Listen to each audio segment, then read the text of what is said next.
Assalamualaikum warahmatullahi wabarakatuh.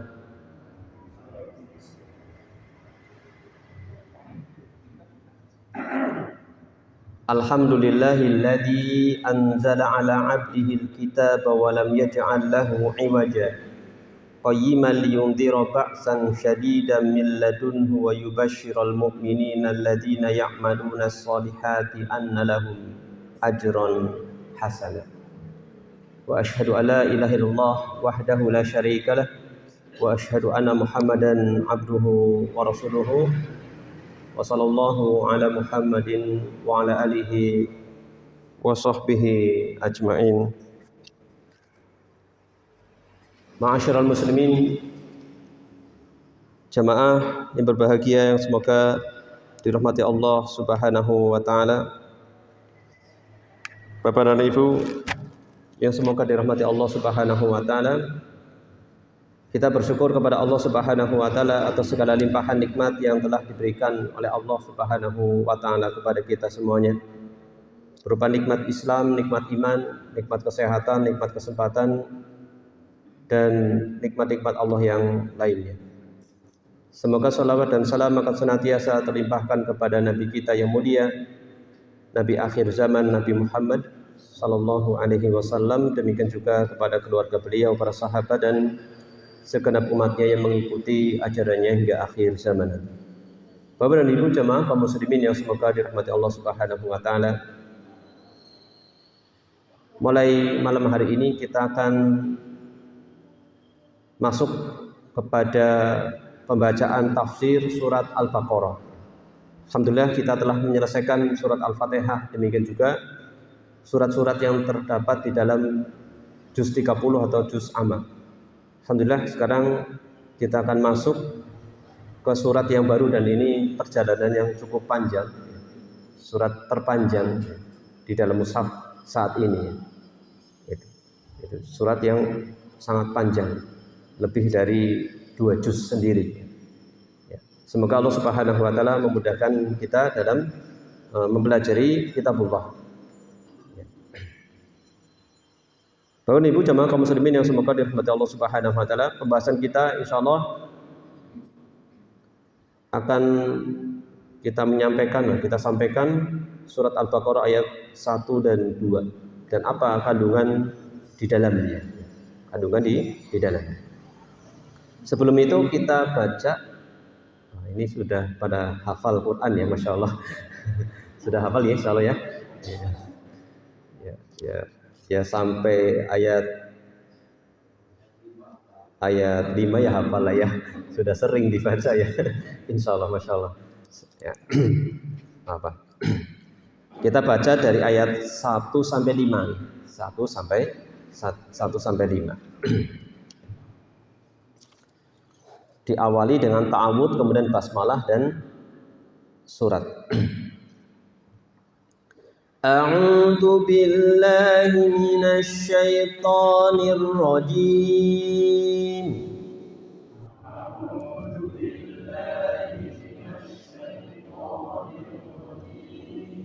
Bismillahirrahmanirrahim.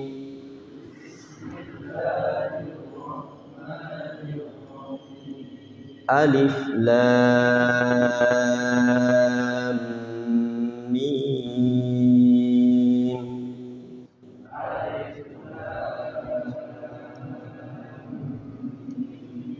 Dzalikal kitabu la raiba fihi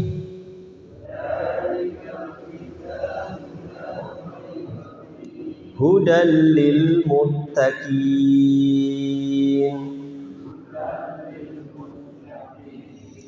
alladzina yu'minuna bil ghaibi wa yuqimunas salata wa mimma razaqnahum yunfikun.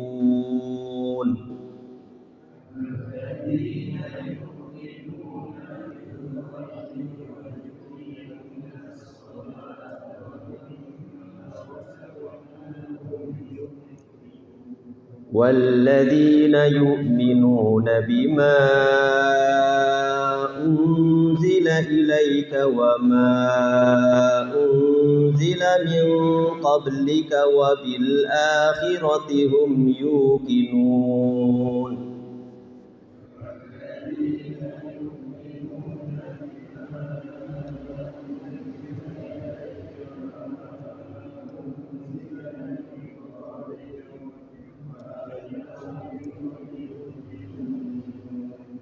أولئك على هدى من ربهم وأولئك هم المفلحون.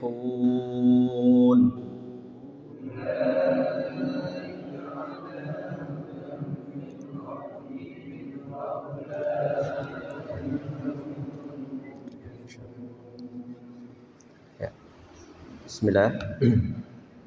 Allah Subhanahu wa ta'ala berfirman, Bismillahirrahmanirrahim. Alif Lam Mim. Dengan menyebut nama Allah Subhanahu wa ta'ala yang Maha Pengasih, Maha Pemurah. Alif Lam Mim. Hanya Allah Subhanahu wa ta'ala yang mengetahui maknanya, maksudnya. Dzalikal kitabu la raiba fihi hudal lil muttaqin.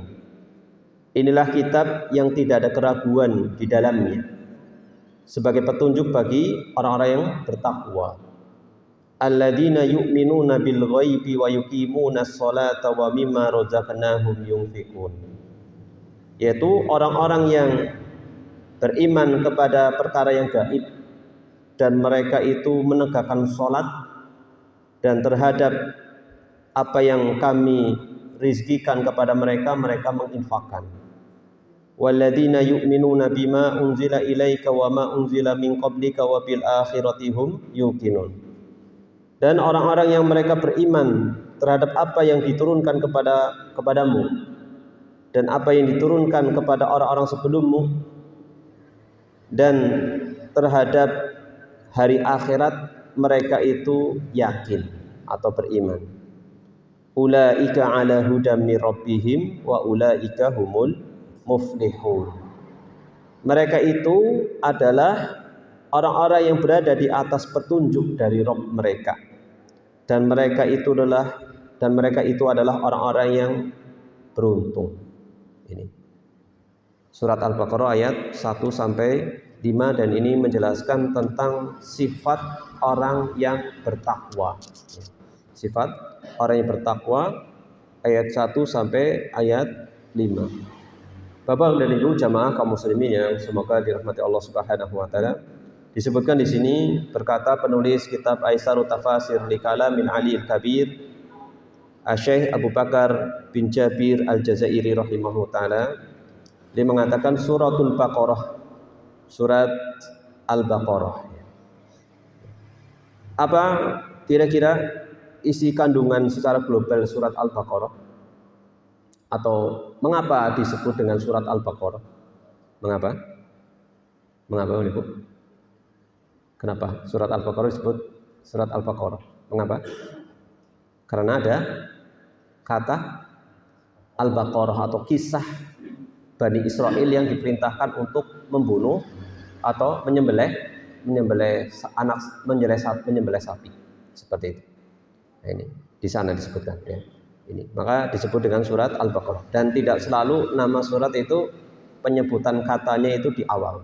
Ini ternyata di pertengahan. Insya Allah akan datang waktunya kita sampai pada kisah tersebut insyaallah taala. Ya. Apa isi kandungan dari surat Al-Baqarah secara global? Yaitu diantaranya adalah mempersiapkan umat untuk memakmurkan bumi.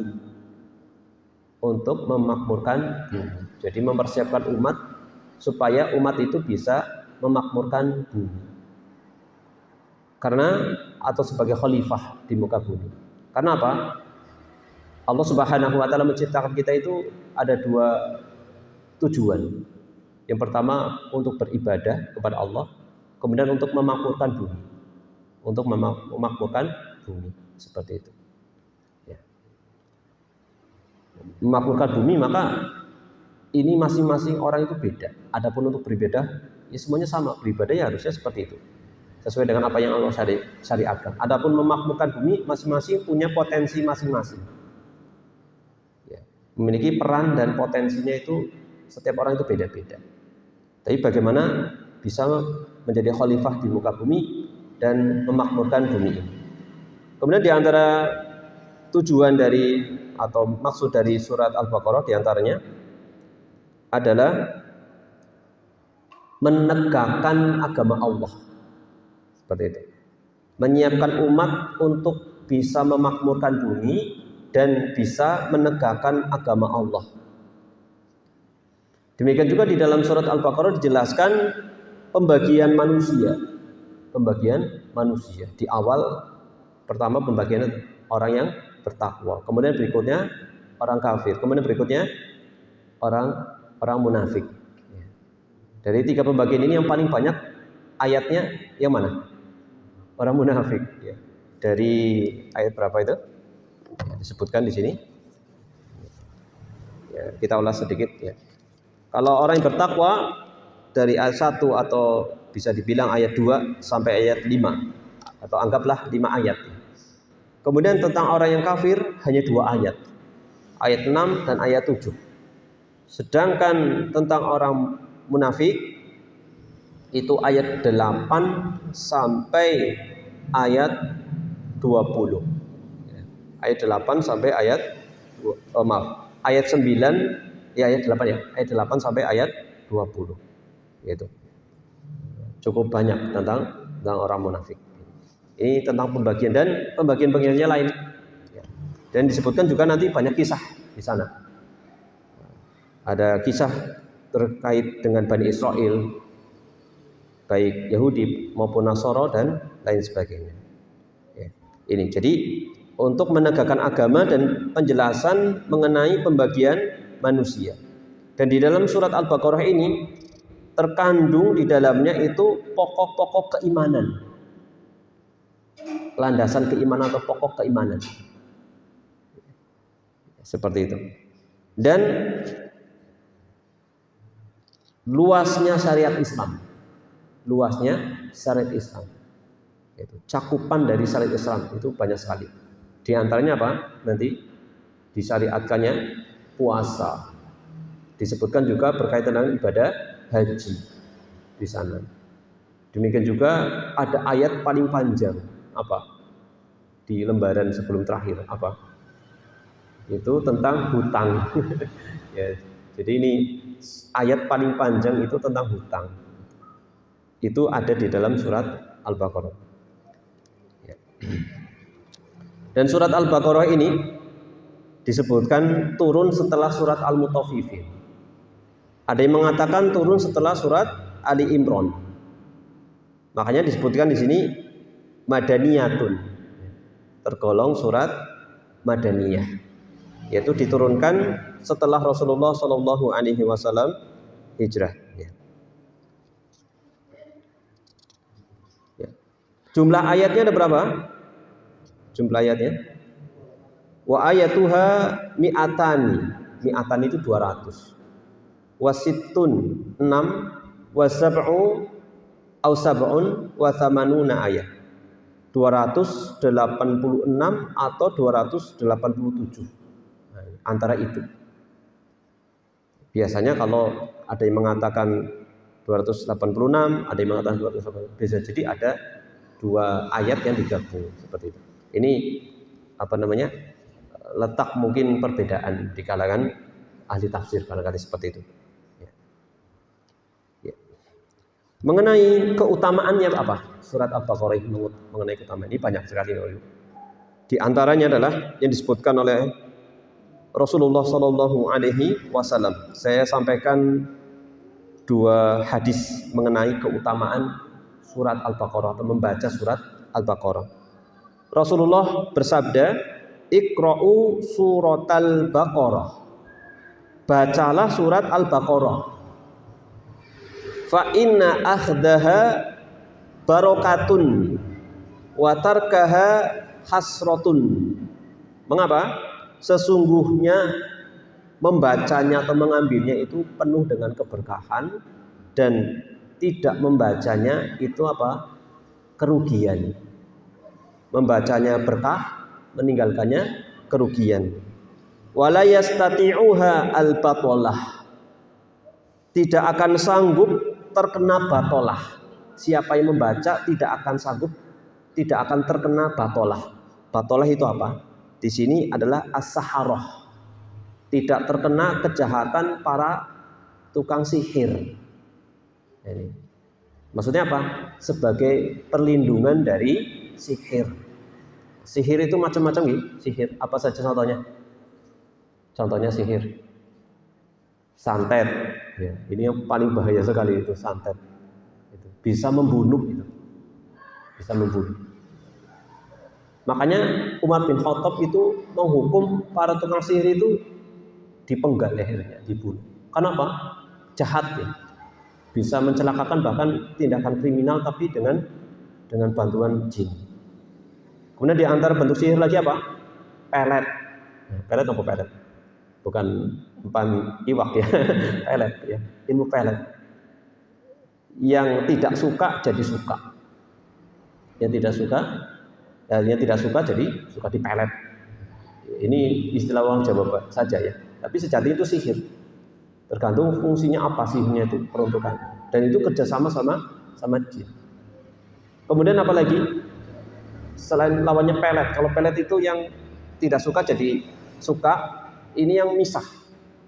Yang tadinya suami istri saling harmonis terpisah. Itu juga dampak atau pengaruh jahat dari sihir. Kan luar biasa. Maka nanti di surat Al-Baqarah juga memisahkan antara dua suami istri. Dan Nabi Sulaiman dituduh telah mengajarkan sihir. Ya, nanti di sini di surat apa? Surat Al-Baqarah juga ayat berapa? Nanti insya Allah akan sampai pada saatnya ya. Cuma kita ulas sedikit. Mereka mengikuti apa yang dibaca setan kepada kerajaan Sulaiman. Tidaklah Nabi Sulaiman itu kufur. Akan tetapi setanlah yang kufur mengajari manusia sihir. Jadi Nabi Sulaiman itu dituduh mengajarkan sihir. Dan hukumnya disebutkan tidaklah kafir Sulaiman. Menunjukkan apa? Hukum sihir apa? Kekufuran. Bisa dipahami ya? Seperti itu. Bagaimana kejahatannya? Dan sebagai fitnah bagi umat manusia. Ma yufariqu nabihi bainal mar'i wa zauji. Bisa memisahkan antara seorang suami dan istrinya, bisa membuat perceraian gitu. Ini sihir, dampaknya sangat berbahaya sekali. Ini sekilas nih. Jadi maka bacalah surat Al-Baqarah, niscaya tidak akan terkena kejahatan tukang sihir.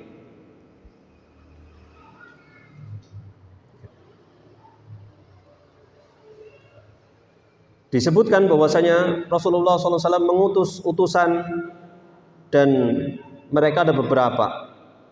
Kemudian didahulukan yang paling muda untuk sebagai pemimpin atau ya sebagai pemimpin atau imam sholat. Ya. Karena apa? Rasulullah SAW mengutus utusan dan mereka itu ada beberapa orang. Maka yang didahulukan adalah yang paling muda ternyata karena hafal surat At-Baqarah.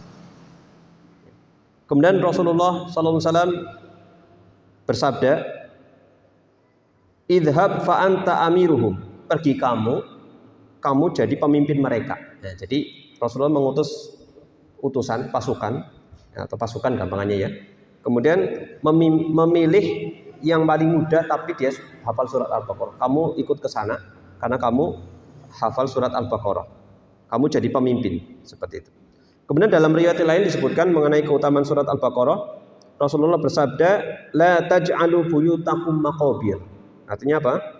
Janganlah jadikan rumah-rumah kalian laksana kuburan. Jangan jadikan rumah-rumah kalian sebagai kuburan. Inna syaiton yanfiru minal baiti alladhi yuqra'u fihi suratul Baqarah. Alasannya sesungguhnya setan itu lari dari rumah yang dibacakan di dalamnya surat Al-Baqarah. Gitu. Ini ada dulu di pondok itu salah satu rekan kami ya, sama-sama ya, belajar di pondok. Nah, itu terkena gangguan jin karena dulu pas masa SMA ikut ya itulah apa ya, ilmu-ilmu gitu ya, kanuragan kayak gitu. Jadi diisi oleh gurunya. Seperti itu. Dan kerasanya itu 10 tahun berikutnya ketika dia sudah mulai ngajar di pondok pesantren. Seperti itu. Pertama di Jogja, sempat katanya sampai pingsan 3 hari. Kemudian setelah itu pindah ke Solo bersama kami dan masuk ke kelas tahfidz. Alhamdulillahnya beliau ini sudah hafal surat Al-Baqarah. Ya. Jadi beliau tidak meminta secara langsung orang-orang untuk meruqyah dirinya, tetapi caranya dengan setoran kepada ustadznya. Setelah itu bereaksi baru diruqyah.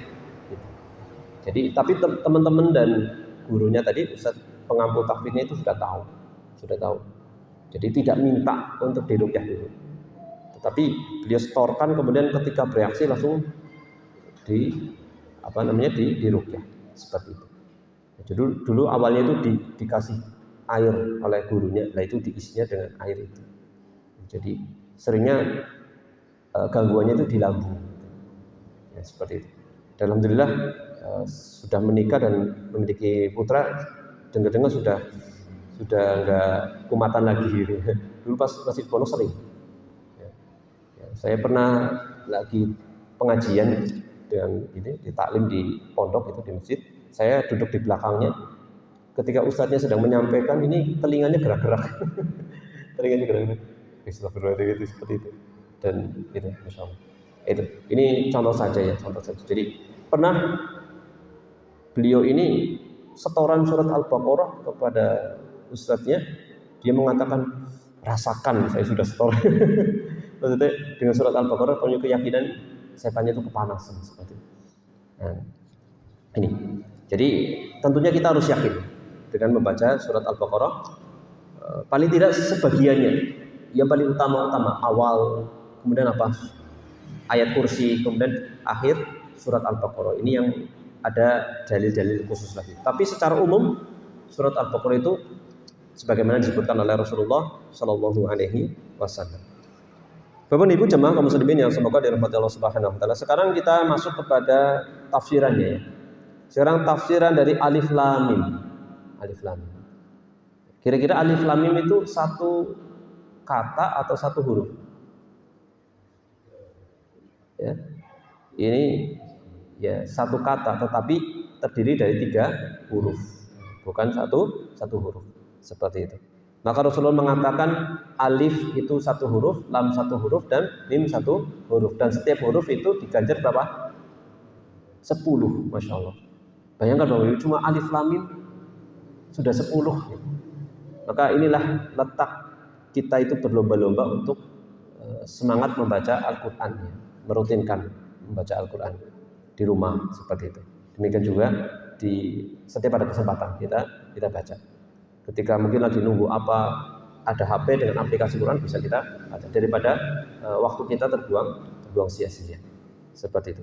Dan nikmatnya orang baca Quran ketika merutinkan. Ketika sudah rutin akan nikmat. Terasa nanti ketika sekali tidak baca ada yang kurang, seperti itu. Alif Lam Mim ini adalah hadhihi minnal hurufil muqatta'ah tuktabu alif lam mim. Termasuk huruf muqatta'ah. Muqatta'ah itu potongan-potongan huruf. Yang ini secara ini tidak ada maknanya. Alif lam mim tidak ada maknanya. Tetapi kalau dirangkai nanti ada kata yang ada maknanya. Kalau ini memang tidak ada maknanya. Nanti maksudnya di sini ada faidah dari huruf-huruf muqatta'ah ini. Tuqra'u hakada, dibaca demikian. Alif lam mim dibaca sebagaimana nama hurufnya.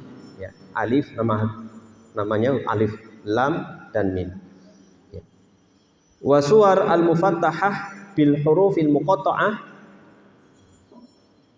tis'un wa ishruna surah. Surat di dalam Al-Quran yang diawali dengan huruf-huruf muqatta'ah ini dalam pembahasan tajwid ada ada materi tersendiri tentang huruf-huruf ini, cara membacanya gitu. Ya. Ini ada 29 surat.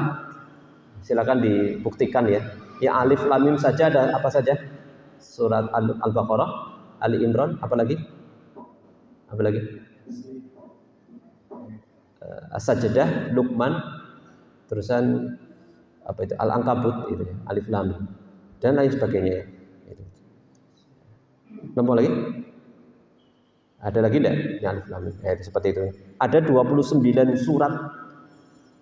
Awaluha Al-Baqarah. Yang pertama itu surat Al-Baqarah. Wa akhiruha Al-Qalam. Surat terakhir yang ada huruf muqatta'ahnya itu Al-Qalam, yaitu Nun. Nun. Wa minha Al-Ahadiyah. Di antaranya dari huruf-huruf muqatta'ah itu ada yang cuma tunggal sendirian. Contohnya Shad. Shad dibacanya sampai 6 ketukan. Kemudian Qaf, apalagi Nun. Wa minha Athanaiyah. Di antaranya ada yang terdiri tersusun dari 2 huruf. Contohnya apa? Toha, ya, Toha. Kemudian Yasin. Kemudian Hamim. Wa minha Ats-Tsulatsiyah wa Rubaiyah wal Khumasiyah. Di antaranya juga ada yang tersusun dari 3 huruf, 4 huruf, bahkan sampai 5 huruf, seperti awal surat Maryam dan seterusnya. Kaf ha ya ain shad gitu ya. Seperti itu. Ini ada 5. Paling banyak itu ada 5. Wala yathbut fi tafsiriha anin Nabi sallallahu alaihi wasallam syai'un, ya. Tidak ada keterangan dari Nabi Muhammad SAW mengenai penafsirannya. Alif lam mim tafsirannya apa? Beda sama misalkan dalikal kitabul babi ada tafsirannya, maknanya. Kalau ini alif lam mim enggak ada keterangan dari semua artinya apa. Gitu.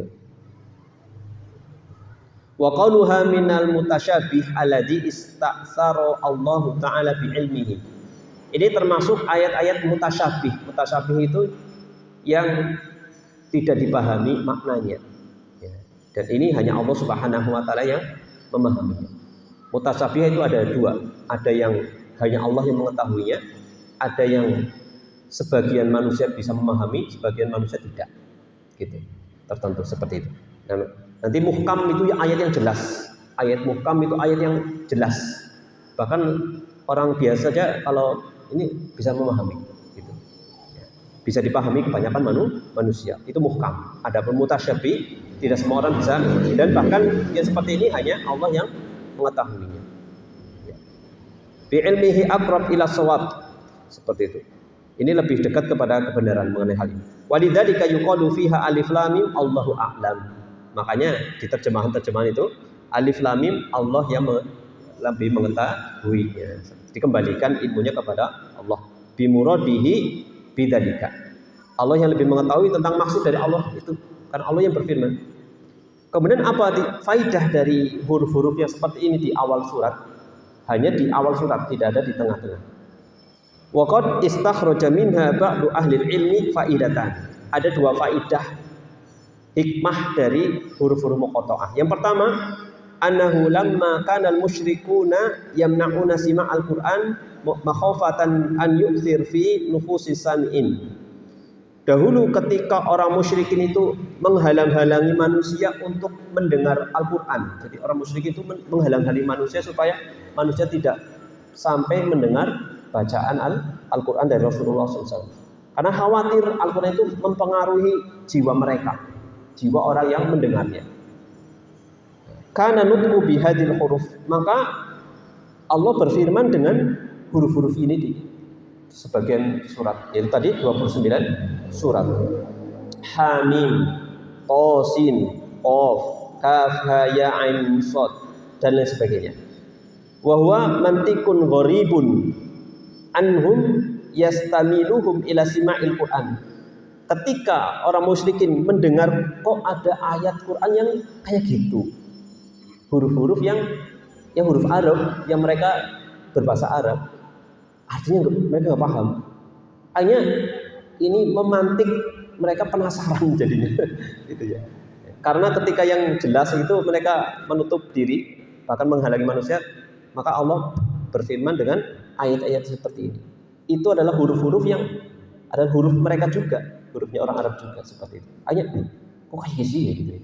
Ada apa sih? Ya seperti itu. Yanjadibuna, maaf. Mereka akan condong untuk mendengarkan. Fayasma'una fayata'atsaruna, hingga setelah itu mereka terpengaruh dan mereka tertarik, lalu mereka beriman dan mendengarkan. Wa kafa bihadhil faidah min faidah. Maka ini cukup sebagai suatu faidah dari adanya surat-surat yang diawali dengan huruf-huruf muqatta'ah. Ini yang pertama. Kemudian yang kedua, tatkala orang-orang musyrikin itu mengingkari keberadaan Al-Qur'an sebagai kalamullah. Jadi orang-orang yang meyakini Al-Qur'an itu bukan kalamullah, itu adalah orang-orang musyrikin. Menganggapnya bukan perkataan Allah Subhanahu wa ta'ala. Menganggapnya perkataan manusia. Tatkala orang musyrikin meyakini Al-Qur'an itu bukan kalamullah, mengingkari, maka Allah Subhanahu wa ta'ala mewahyukan kepada Rasulullah SAW huruf-huruf ini sebagai tempat untuk melakukan bantahan atau tantangan kepada mereka. Nah, dengan huruf-huruf ini sebenarnya orang musyrikin ditantang. Kan mereka tadi mengatakan Al-Quran bukan perkataan Allah. Maka ketika dengan huruf-huruf seperti ini untuk menantang mereka, coba buat yang semisal, bisa apa tidak? Kalau Al-Quran itu perkataan manusia, sekarang kalian buat, coba yang semisal dengan Al-Quran. Dan katakan kepada mereka, inna hadzal Qur'an mu'allaf min mithli hadhil huruf. Sesungguhnya Al-Quran ini tersusun dari huruf-huruf ini. Ya kan? Ya, huruf-huruf, semisal huruf-huruf ini, yang huruf-huruf hijaiyah gitu ya. Maka buatlah, susunlah yang semisal dengan itu. Nah, seperti itu. Maka disebutkan di ayat setelahnya, biasanya Allah berfirman alif lam mim dzalikal kitab. Maka umumnya surat-surat yang diawali huruf-huruf muqatta'ah, alif lam mim ha mim yasin, setelahnya itu berceritakan tentang apa?